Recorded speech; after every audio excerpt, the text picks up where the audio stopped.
O Evangelho segundo o Espiritismo, Allan Kardec, capítulo 5, 28. Um homem está agonizante, vítima de cruéis sofrimentos. Sabe-se que seu estado é desesperador. É permitido poupar-lhe alguns instantes de angústia, apressando-lhe o fim? Quem, pois, vos daria o direito de pré-julgar os desígnios de Deus?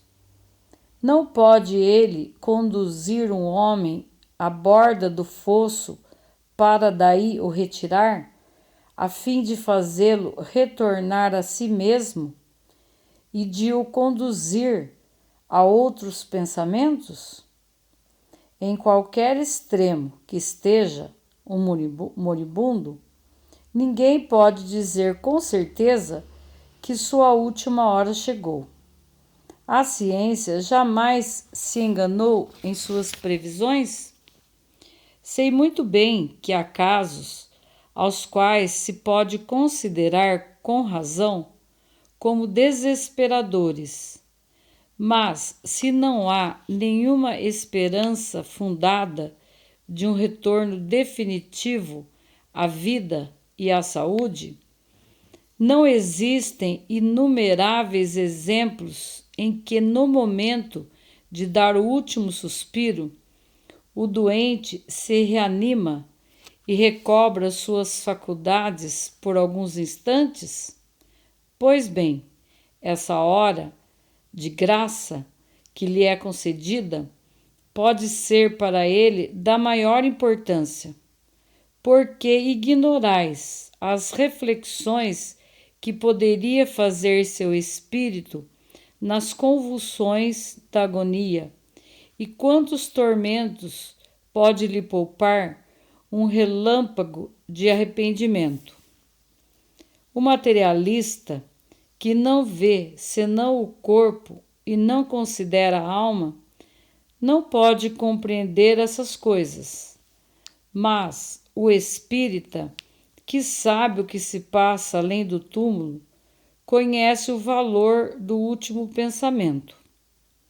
Abrandai os últimos sofrimentos quanto esteja em vós, mas guardai-vos de abreviar a vida, não fosse senão de 1 minuto, porque esse minuto pode poupar muitas lágrimas no futuro.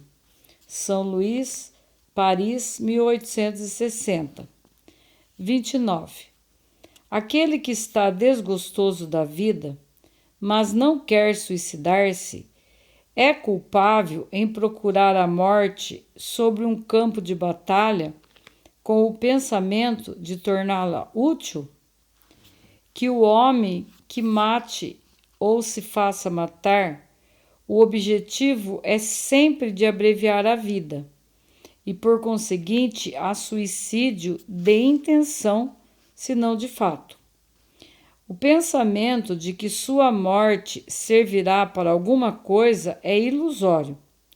Não é senão um pretexto para colorir sua ação e escusá-lo aos seus próprios olhos.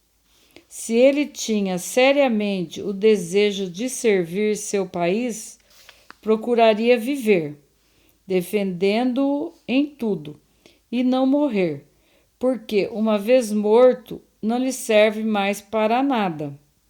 O verdadeiro devotamento consiste em não temer a morte quando se trata de ser útil, em enfrentar o perigo e fazer por antecipação e sem pesar o sacrifício de sua vida, se isso é necessário. Mas a intenção premeditada de procurar a morte, expondo-se a um perigo, mesmo para prestar serviço, anula o mérito da ação. São Luís. 30. Um homem se expõe a um perigo iminente para salvar a vida de um dos seus semelhantes, sabendo de antemão que ele mesmo sucumbirá. Isso pode ser considerado um suicídio? Do momento em que não há intenção de procurar a morte, não há suicídio, mas devotamento e abnegação, embora a certeza de perecer. Mas quem pode ter essa certeza? Quem disse que a providência não reserva um meio inesperado de salvação no momento mais crítico? Não pode ela salvar mesmo aquele que estiver na boca de um canhão? Frequentemente, pode ela querer prolongar a prova da resignação até seu último limite, quando uma circunstância inesperada desvia o golpe fatal. São Luís. 31.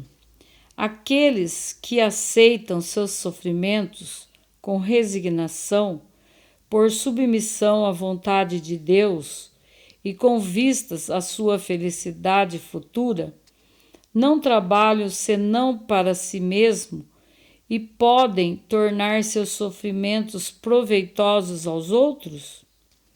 Esses sofrimentos podem ser proveitosos a outrem, material e moralmente. Materialmente, se pelo trabalho, as privações e os sacrifícios que se impõem contribuem para o bem-estar material do próximo.